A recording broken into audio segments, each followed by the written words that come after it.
to read the Qur'an beautifully and correctly? Day 25 shifts our focus directly to the heart of Ramadan, the Qur'an.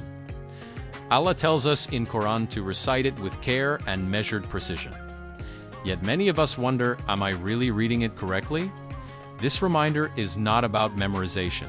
It is about tajwid, learning to pronounce each letter properly, avoiding mistakes, what scholars call lan, and honoring the words we recite. Some of us already know the rules and can teach others.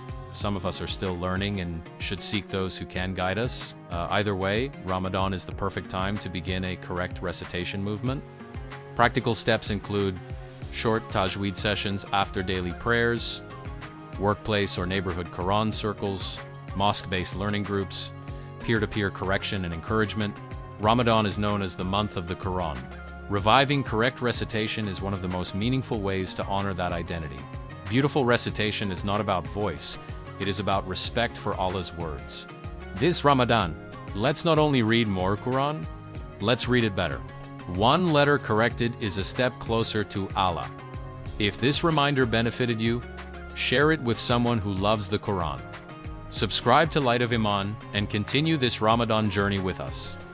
May Allah beautify our recitation and our hearts.